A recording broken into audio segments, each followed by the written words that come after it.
When should a parent yell? An article by Ella Skye. Published by newparenting.net. The answer is never. If your goal is to harm your relationship with your child and your partner, damage your parental image in their eyes, inflict mental disorders on them such as anxiety, depression, and potentially escape into substances, destroy any trust the child has for you, make them feel like they are alone in the world, create a sense of misunderstanding, disempowerment, and repression, push them away, then continue. Otherwise, the time for change is now. Yelling should never be used outside of a grave danger situation. If you need to get your child to safety when a tiger or bear suddenly appears in front of you, when a gun is pointed at them, or when a drunk driver runs them over, it's justified. Otherwise, let me emphasize this point again, yelling is never okay.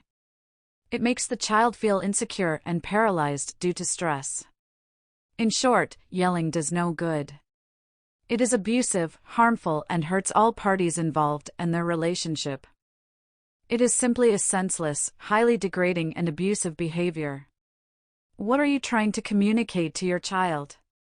Are you admitting that you are weak, lack self-control, and immature? Check.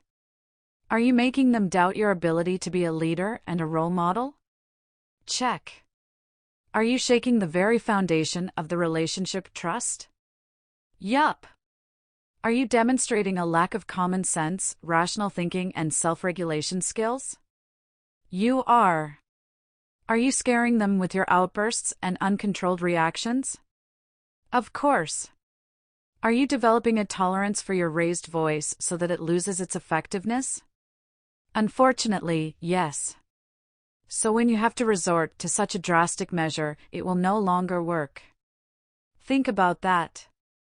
Now imagine how your child is affected emotionally, mentally, and physically by your screaming. He or she is paralyzed, frightened, and experiencing an episode of intense stress. This puts their nervous system and brain activity in basic flight or fight survival mode. Since they know you are stronger and more dangerous, their instinct is most likely, but not always, to flee. Even if they can't run physically, they run deep inside emotionally. They hide from you as far down inside themselves as possible. You are a danger. You are something to escape from. Do you think they hear what you are shouting at them? It is at least to say counterintuitive. There is absolutely nothing they will change about themselves because of your screams. Except, perhaps, moving further away from you emotionally. You lose a connection with them every time you choose to yell. Even if they are young and often scream themselves, it has a traumatic effect on their psyche when you do it. If you see your child put his hand to his ears, stop yelling that very second. It is giving you a strong sign that you have crossed the boundary. This is intolerable for them. Respect it. In fact, respect any sign of discomfort. Listen. Stop as soon as possible. Apologize and find a place to calm down and regain your self-control. Don't yell. Nothing good comes from it. Only damage. Learn to walk away from highly charged situations before they get out of hand. If you have lost your temper and yelled, apologize as soon as possible.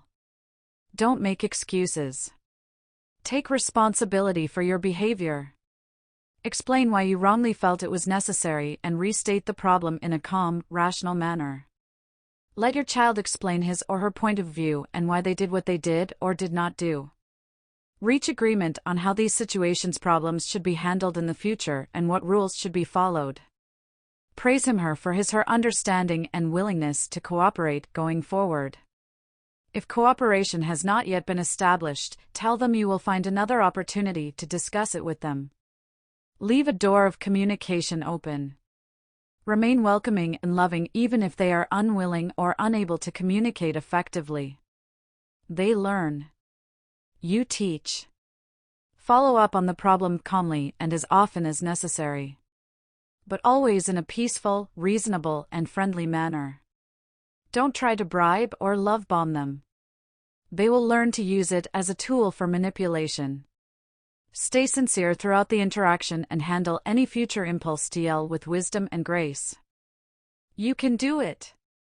Strive to find a healthy perspective on the issue and seek to work with your child, not against them. Think of it as a collaborative effort. Only by changing your inner state will you be able to make this change possible. Once you find a healthy perspective, yelling simply becomes unimaginable as a method of communication.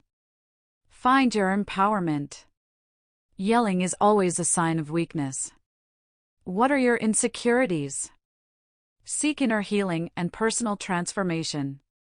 Consult with your partner, co-parent, trusted friends, and, of course, your therapist or a life coach.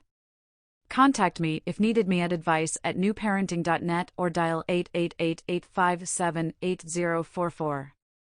Don't repeat your parents' mistakes. Chances are you are doing what they did to you. Love your children more than your unconscious programming. You will feel truly blessed once the family dynamic is tranquil and peaceful. It is worth it. And it is a choice. Contact me if you need individual help and a step-by-step plan to create a scream-free environment. Peace and love to you and your family. Subscribe to newparenting.net posts and publications.